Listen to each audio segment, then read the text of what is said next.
चलते हुए बस में कमरा और 2 मंजिला रेस्टोरेंट।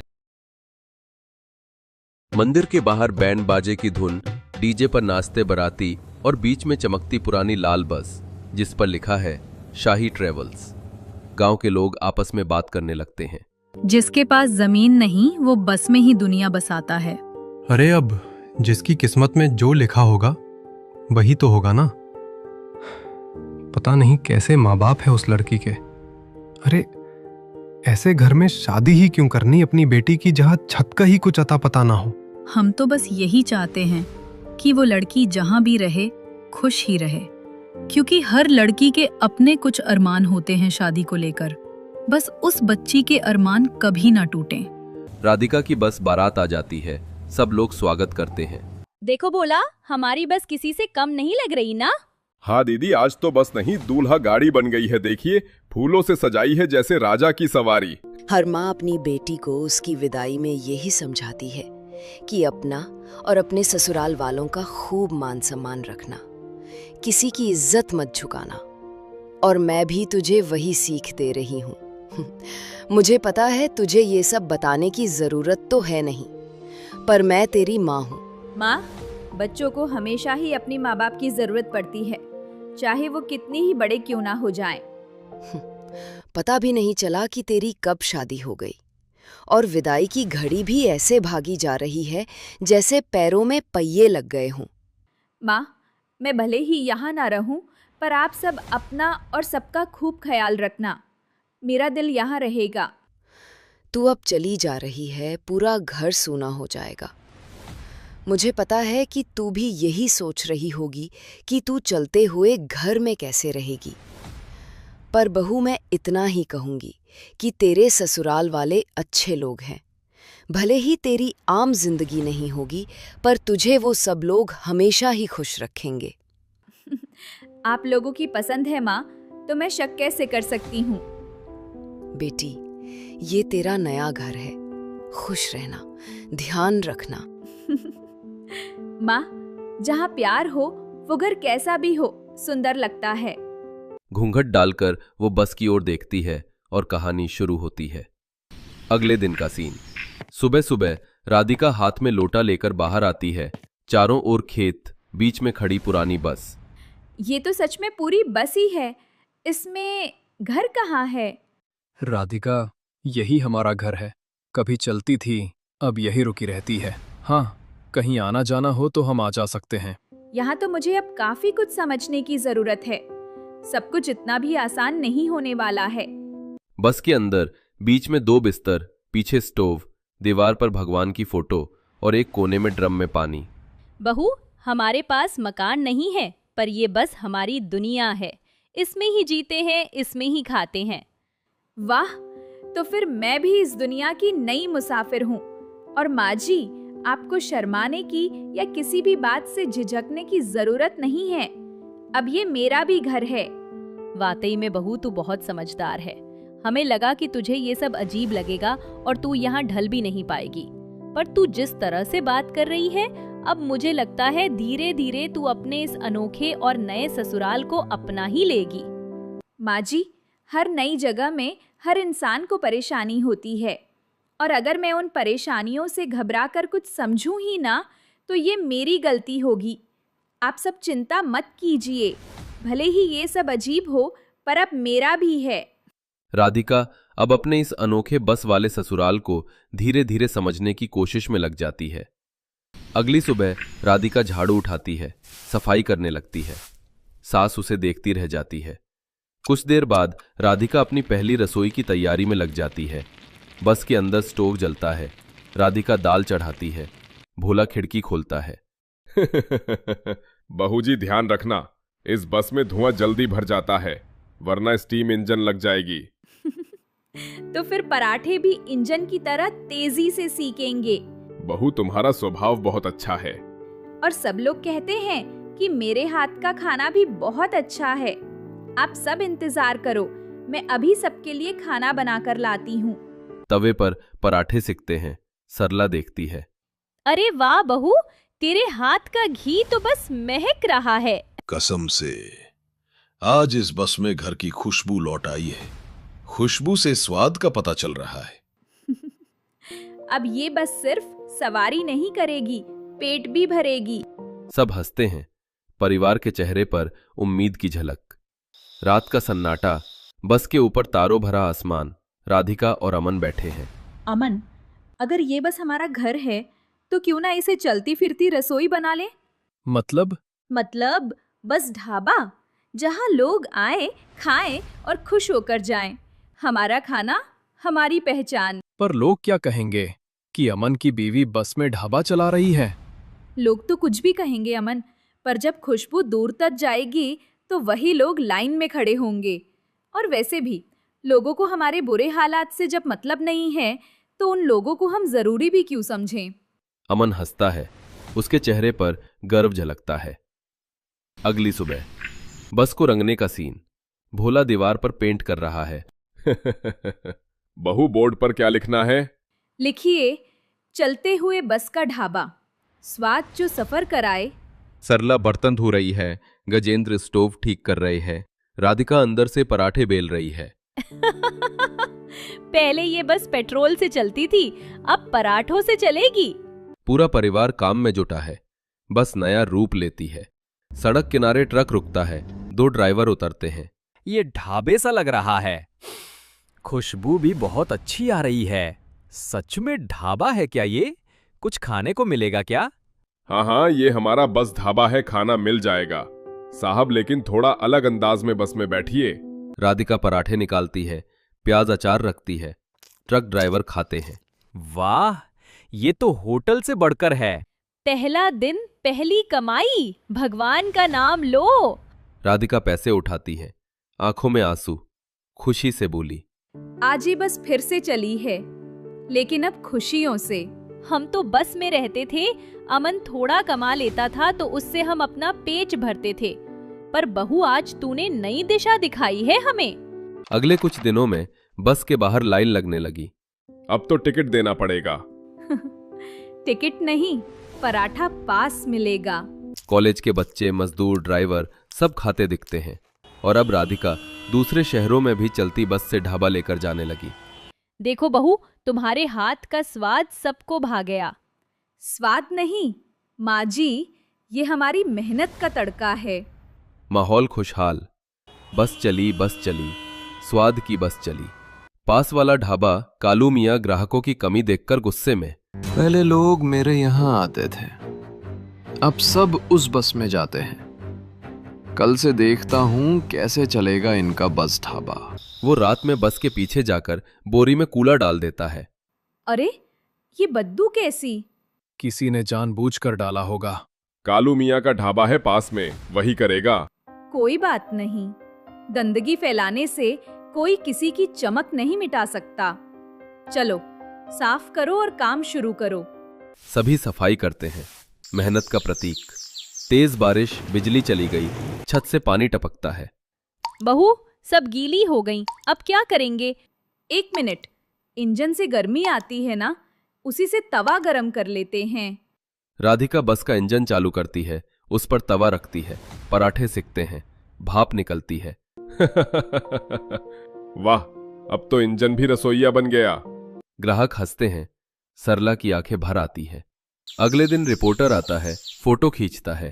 तू तो इस घर की असली ड्राइवर निकली बहू। चलती बस में बना ढाबा, ये तो कहानी है हिम्मत की। हम बस नहीं चलाते, उम्मीद चलाते हैं। बिटिया, तूने हमारी पुरानी बस को नया जीवन दिया।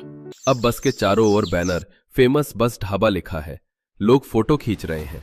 अखबार में हेडलाइन छपती है, चलती बस में बहू का ढाबा, देश भर में चर्चा। भाइयों और बहनों, आज की स्पेशल थाली, बस वाली बहू का पराठा। हंसी गूंजती है, सरला पैसे गिनती है, अमन ग्राहकों से बात करता है। आपकी रोटी में कुछ तो जादू है। वो जादू नहीं, प्यार का स्वाद है। दीदी, आपके बस ढाबे की खासियत ये है कि किसी भी शहर में कहीं भी पहुंच जाए, और नुकसान भी है कि अगर कहीं दूसरे शहर में हो तो हम लोगों को नहीं मिल पाएगा। आपकी बात बिल्कुल सही है, इसलिए ही तो अब हम हर शहर में 2 दिन रुकते हैं, क्योंकि लोगों को हमारे ढाबे का खाना पसंद आता है और जब उन्हें पता चलता है कि हम उनके शहर में हैं तो वो खुशी खुशी खाना खाने आते हैं। ये तो बहुत अच्छी बात है। कल तो आप यहीं हो ना, इसी शहर में? हाँ, कल हम सब यहीं हैं। तो फिर तय है, कल मैं सुबह का नाश्ता यहीं करूंगा अपने परिवार के साथ। शाम के समय बस में लाइटें जलती हैं, बच्चे गा रहे हैं, ग्राहक खाना खा रहे हैं। राधिका, अब तो लगता है ये बस हमारे साथ हमेशा चलेगी। हाँ, अब ये बस नहीं, हमारा सपना है। यहाँ हर थाली में मेहनत की रोटी और प्यार की खुशबू है। सब साथ बैठते हैं और खाना खाते हैं। बहू, तूने इस बस को चलाया ही नहीं, हमारी किस्मत भी चला दी। माँ जी, ये तो बस अभी शुरुआत है, धीरे धीरे अब सब ठीक हो जाएगा। हाँ बहू, हमें तुम पर पूरा भरोसा है। कहते हैं जिनके पास जज्बा हो उनके लिए जिंदगी भी सड़क बन जाती है। राधिका ने बस नहीं चलाई, सपनों को सफर पर भेज दिया। बस पर बोर्ड चमकता है, चलते हुए बस में बहू का ढाबा रेस्टोरेंट, रस्सों में प्यार, पराठे में जान, चलती बस बनी अब पहचान। कभी कभी जिंदगी हमें पहियों पर घर देती है और बहादुर बहू उसे चलता फिरता सपनों का ठिकाना बना देती है। घर का आंगन, घर छोटा लेकिन साफ सुथरा है। आंगन में एक बिल्कुल नई बड़ी बस खड़ी है जिस पर फूलों की माला चढ़ी है। राजेश बस को गर्व से पोंछ रहा है। मालती, राधा और प्रिया हाथ में पूजा की थाली लिए आती हैं। नजर ना लगे मेरे बेटों की मेहनत को। राजेश ने बस ले ली और मोहन सोहन परदेस में मेहनत कर रहे हैं।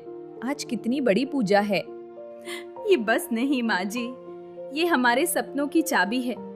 रोहन के अच्छे स्कूल की, हमारे बड़े घर की।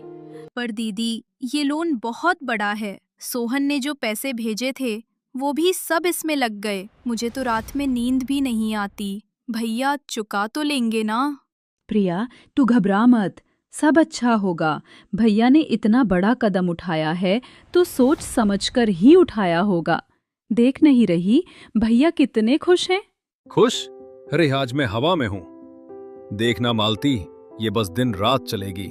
शहर से हाईवे, हाईवे से शहर। 1 साल के अंदर ऐसी 2 और बसें खड़ी कर दूंगा। राजेश ट्रेवल्स का नाम होगा पूरे शहर में। पापा, क्या मैं स्टीयरिंग व्हील पर बैठ सकता हूँ? हाँ मेरे शेर। एक दिन तू ही इसे चलाएगा। ये सब तेरा ही तो है। मालती नारियल फोड़ती है। सब खुश हैं। हवा में उम्मीद और पेट्रोल की नई गंध घुली है। ये एक संयुक्त परिवार था। राजेश भाइयों में सबसे बड़ा था और छोटे भाई दुबई में काम कर रहे थे ताकि घर का लोन चुकाया जा सके। राजेश ने अपनी सारी जमा पूंजी और एक बड़ा लोन लेकर ये बस खरीदी थी। उसे लगा था बस अब जिंदगी रफ्तार पकड़ने वाली है। 6 महीने बाद, रात का समय, वही बस घर के बाहर खड़ी है, लेकिन अब धूल से भरी है। अंदर राजेश ड्राइवर सीट पर सिर झुकाए बैठा है।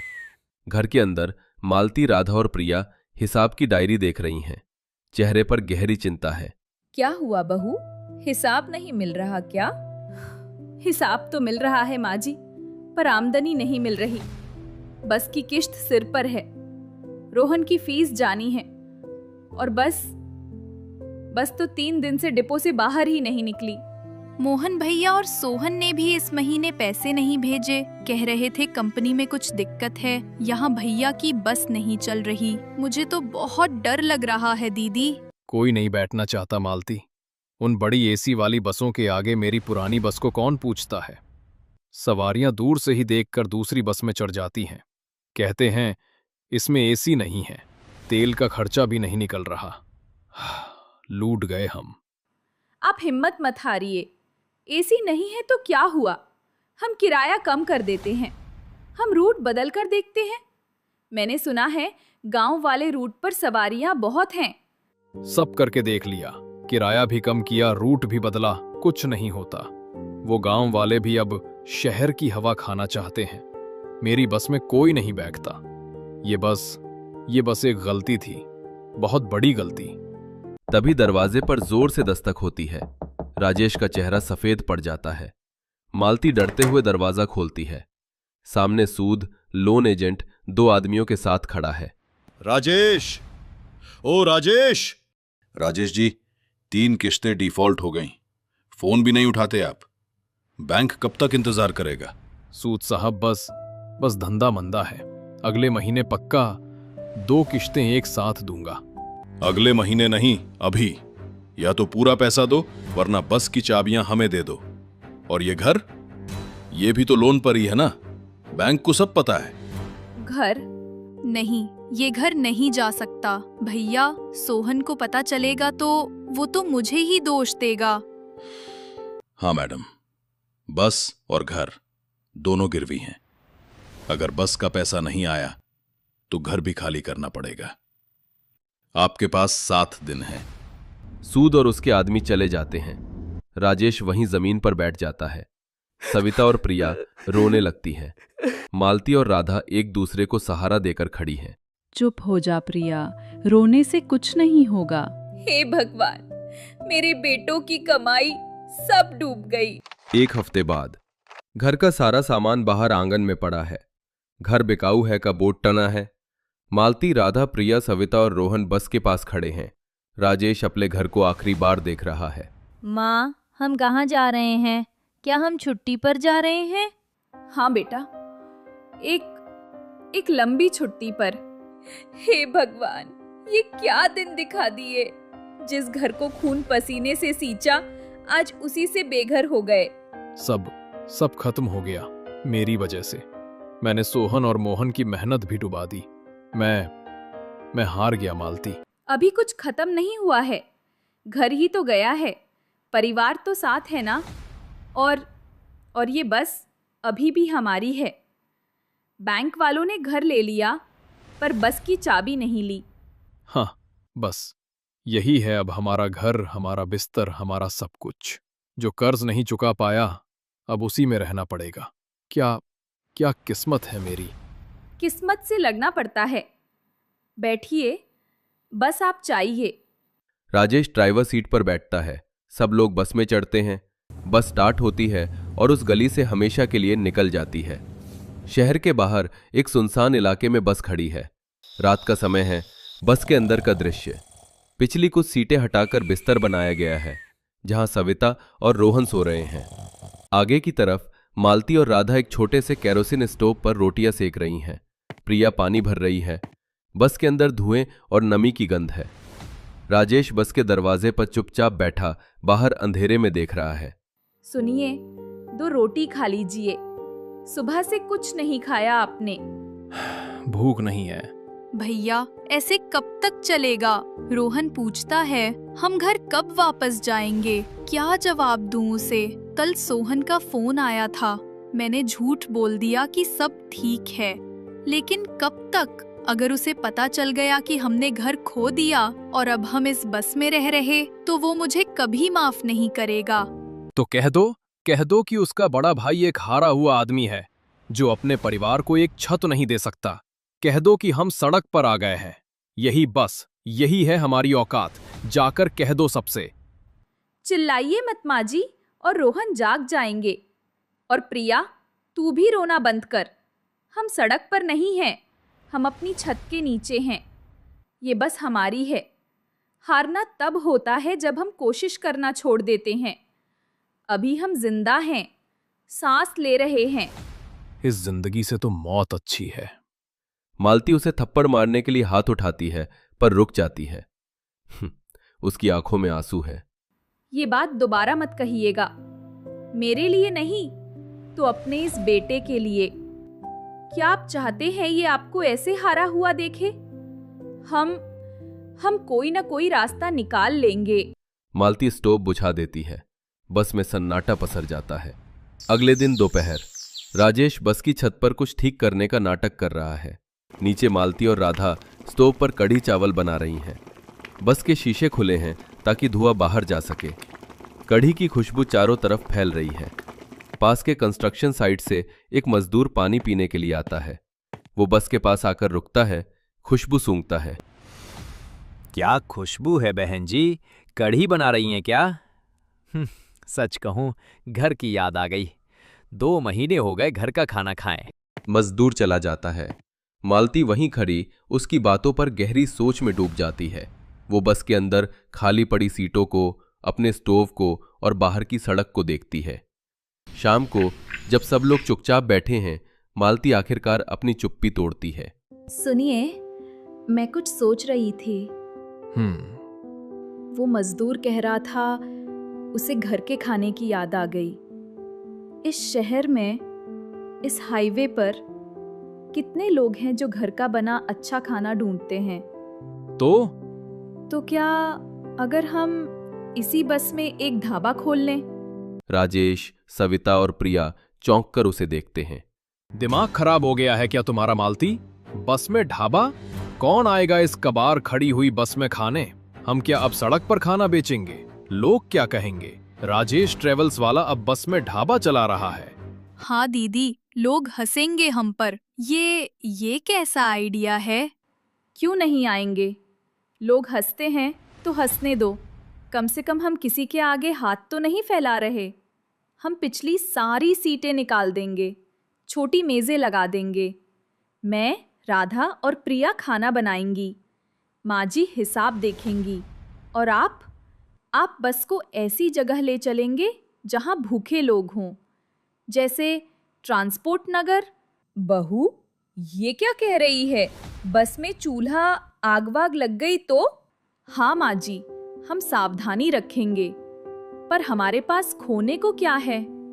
ये बस सड़ रही है, हम इसमें घुट रहे हैं। इससे अच्छा है इसे काम पर लगाएं। मेरे हाथों में स्वाद है। राधा पुड़िया अच्छी बनाती है, प्रिया चाय अच्छी बनाती है। आपका आशीर्वाद चाहिए। राजेश, आपका साथ चाहिए। दीदी सही कह रही हैं। हार कर बैठने से तो अच्छा है लड़कर हारना। मैं दीदी के साथ हूँ। पैसे कहाँ हैं? राशन, सब्जी, मेज, इन सब के लिए? ये हैं। राधा और प्रिया एक दूसरे को देखती हैं और वो भी अपने अपने कंगन उतारकर मालती के हाथ में रख देती हैं। जब मेरी बहुएं हिम्मत नहीं हारी तो मैं क्यों हारूं? चलो, कल सुबह मैं सब्जी काटूंगी। राजेश अपनी पत्नी और भाभियों के चेहरे पर हिम्मत देखता है। वो एक लंबी सांस भरता है और खड़ा होता है। ठीक है, कल सुबह मैं सीटें निकालना शुरू करूंगा। कुछ दिनों बाद बस का हुलिया बदल गया है। पिछली सीटें हट गई हैं, छोटी फोल्डिंग मेजें लग गई हैं, पीछे एक प्रॉपर किचन काउंटर बन गया है। बाहर बस पर हाथ से पेंट किया हुआ है, माँ का आशीर्वाद, चलता फिरता ढाबा, घर जैसा खाना। बस शहर के सबसे बड़े ट्रांसपोर्ट नगर में खड़ी है। मालती, राधा और प्रिया ने गर्मा गर्म राजमा, कढ़ी और चावल बनाकर रखे हैं। सविता काउंटर पर बैठी है। राजेश बाहर खड़ा ग्राहकों को बुला रहा है। आ जाइए, गर्मा गर्म खाना, घर जैसा स्वाद, राजमा चावल, कढ़ी चावल। ट्रक ड्राइवर आते हैं, बस को अजीब सी नजरों से देखते हैं और पास के पुराने ढाबे में चले जाते हैं। अरे बस में कौन खाता है? ये खड़ी रहेगी या चलते चलते खिलाएगी? तभी एक और ड्राइवर पास आता है। ओए, बस में रेस्टोरेंट? अरे वाह, 3 औरतें, क्या बात है। खाना खिलाने के लिए रखा है या चल 10 की चाय दे, पर सुन, उधारी में। जबान संभाल कर बात कर। अरे हाथ छोड़ तो रहने दे। सामने शर्मा जी का ढाबा पूरा खाना उधारी पर देता है, तुमसे कौन खरीदेगा? धंधा करना सीखो पहले। वो हंसता हुआ चला जाता है। राजेश का चेहरा शर्म से लाल हो जाता है। आइडिया अच्छा था, पर दुनिया नए आइडिया को इतनी आसानी से नहीं अपनाती। पहला दिन कोई ग्राहक नहीं। दूसरा दिन सिर्फ एक आदमी ने पानी की बोतल खरीदी। 5वां दिन आते आते वो गहने भी जा चुके थे। 5वें दिन की शाम बस में हताशा छाई है। बंद करो ये सब मालती, मैंने कहा था ये नहीं चलेगा। लोग हम पर हंस रहे हैं। वो घटिया आदमी क्या बोलकर गया था? मैं सब सुन रहा था।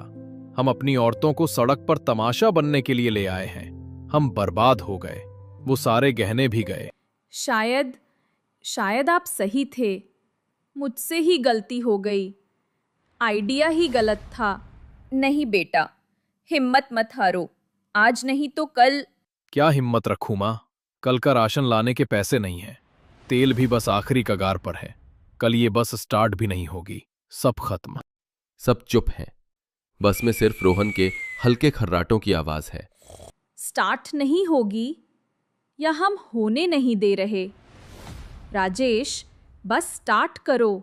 कहाँ? रात के 10 बजे? पागल हो गई हो? कहाँ जाएंगे? यहाँ नहीं रुकेंगे। यहाँ लोग हमें जानते हैं। वो हम पर हंस रहे हैं। वो हमें जज कर रहे हैं। हम ऐसी जगह जाएंगे जहाँ हमें कोई नहीं जानता, जहाँ लोग सच में भूखे हों। कहाँ है ऐसी जगह? पहाड़ों पर। कल सुबह हम शहर छोड़ देंगे। हम हिल स्टेशन के बस अड्डे पर जाएंगे। वहाँ पर्यटक आते हैं। उन्हें अच्छा साफ सुथरा खाना चाहिए होता है। जो होगा वहीं देखा जाएगा। पहाड़ों पर तेल बस वहां तक पहुंचने का ही है मालती। अगर वहां भी नहीं चले तो हम वापस भी नहीं आ पाएंगे। ये आखिरी तेल है। तो नहीं आएंगे, पर मैं यहाँ बैठकर हर रोज खुद को और अपने परिवार को इस तरह बेइज्जत होते नहीं देख सकती। अब यहाँ एक पल भी नहीं। राजेश कुछ देर सोचता है, फिर ड्राइवर सीट पर बैठता है और बस की चाबी घुमाता है।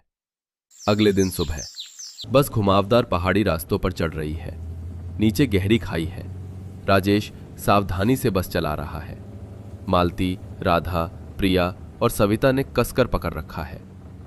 दोपहर तक वो एक छोटे से हिल स्टेशन के मुख्य बस अड्डे पर पहुंचते हैं। चारों तरफ धुंध है, हल्की ठंड है। कई टूरिस्ट बसें खड़ी हैं। यहाँ भी बहुत दुकानें हैं मालती। मैगी, मोमोज, हर तरफ वही है। हमें कौन पूछेगा?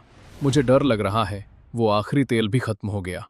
वो मैगी बेच रहे हैं, हम घर बेचेंगे। डरिए मत, बस आप विश्वास रखिए। आज हम आलू पूड़ी और चना मसाला बनाएंगे। प्रिया, अदरक वाली कड़क चाय तैयार रखना। मालती, राधा और प्रिया गर्मा गर्म आलू पूड़ी और चना मसाला बनाना शुरू करती हैं। ताज़े मसालों और देसी घी की खुशबू ठंडी हवा में फैलती है। पास खड़ी एक टूरिस्ट बस से कुछ लोग उतरते हैं। वो थके हुए और भूखे लग रहे हैं। यार बहुत भूख लगी है। फिर वही चिप्स और मैगी। कुछ असली खाना नहीं मिलेगा क्या? रुको नितिन, ये खुशबू कहाँ से आ रही है? हे भगवान, जैसे घर पर पूड़ियां तल रही हों। वो माँ का आशीर्वाद बस को देखते हैं और झिझकते हुए पास आते हैं। ठंड में गरम पूड़ी का नाम सुनकर वो खुद को रोक नहीं पाते। आ जाइए साहब, गर्मा गर्म आलू पूड़ी और चना मसाला है, बिल्कुल घर जैसा। प्रिया, अदरक वाली चाय बनाओ। ठीक है, 2 प्लेट दीजिए। यहीं बस में खा सकते हैं। ये आइडिया बहुत अच्छा है। हाँ, बिल्कुल। अंदर आइए, मेज लगी है। वो अंदर बैठते हैं। राधा उन्हें पत्तलों पर खाला परोसती है। वो पहला निवाला खाते ही एक दूसरे को हैरानी से देखते हैं। हे भगवान, ये तो बिल्कुल घर जैसा है। कितना स्वादिष्ट है। मैगी खा कर पेट खराब हो गया था। तभी एक परिवार उनकी बस को देखता है और अंदर आता है। सुनील, देखो आलू पूड़ी, और कितनी साफ सफाई से बना रही हैं ये औरतें। चलो यही खाते हैं, बच्चों के लिए भी ठीक रहेगा। हाँ पापा, बस वाले ढाबे में खाएंगे। बहन जी, साफ तेल इस्तेमाल किया है ना, बच्चों को खिलाना है। हाँ, बेफिक्र रहिए दीदी, हम वही खिलाते हैं जो अपने रोहन को खिलाते हैं, बिल्कुल साफ। उनकी आवाज सुनकर बस के बाकी पर्यटक भी खींचे चले आते हैं। देखते ही देखते बस भर जाती है। शाम तक सारा खाना बिक जाता है। सविता गल्ले में पैसे गिन रही है। उसकी आंखों में आंसू हैं। बहुओं, आज पूरे 5000 की बिक्री हुई है। मालती, राधा, प्रिया और राजेश एक दूसरे को देखते हैं। वो मुस्कुरा रहे हैं। सालों बाद पहली असली मुस्कान। शुक्रिया भाई साहब, मजा आ गया। अच्छा सुनिए, ये बस तो आपकी है। क्या आप कल हमें सनसेट पॉइंट तक ले जाएंगे? हम 20 लोग हैं। हम किराया भी देंगे और खाना भी आप ही के पास खाएंगे। राजेश और मालती स्तब्ध रह जाते हैं। मतलब आप बस भी बुक करना चाहते हैं? हाँ, फूड एंड टूर बस। कितना बढ़िया आइडिया है। सोचिए, हम घूम भी लेंगे और घर का खाना भी खा लेंगे। राजेश मालती को देखता है। मालती की आंखों में एक नई बड़ी चमक है। हाँ साहब, क्यों नहीं। कल सुबह 10 बजे तैयार रहिएगा। एक तेज मोन्टाज शुरू होता है। बस खूबसूरत पहाड़ी सड़कों पर चल रही है। अंदर पर्यटक गाने गा रहे हैं। बस एक झरने के पास रुकी है। मालती, राधा और प्रिया सबको गर्मा गर्म पकोड़े और चाय दे रही हैं। राजेश अब साफ सुथरा और आत्मविश्वासी पर्यटकों को उस जगह के बारे में बता रहा है। मां का आशीर्वाद बस अब हिल स्टेशन पर मशहूर हो गई है। लोग बस के साथ सेल्फी ले रहे हैं। 2 साल बाद वही पुराना घर जो बिक गया था, आज वो फिर से सजा हुआ है।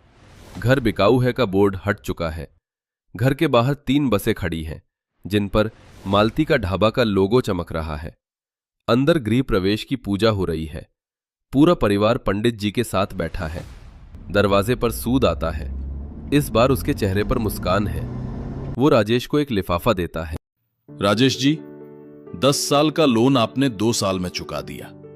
बैंक भी हैरान है। ये आपका नो ड्यूज सर्टिफिकेट है। आपकी प्रॉपर्टी अब पूरी तरह आपकी है। मुबारक हो। राजेश वो कागज लेता है और चुपचाप मालती के हाथ में रख देता है। ये तुम्हारा है मालती। मैं तो हार गया था। तुमने सिर्फ बस को नहीं, हमारी जिंदगी को रफ्तार दी है। मुझे माफ कर देना। ये हमारा है। हम सबने मिलकर इसे वापस पाया है। पूजा खत्म होती है। प्रिया अपने फोन पर वीडियो कॉल पर है। राधा और मालती भी मुस्कुराती हैं। सुनो सोहन, हाँ, हम अपने घर वापस आ गए। नहीं, आपके पैसों से नहीं।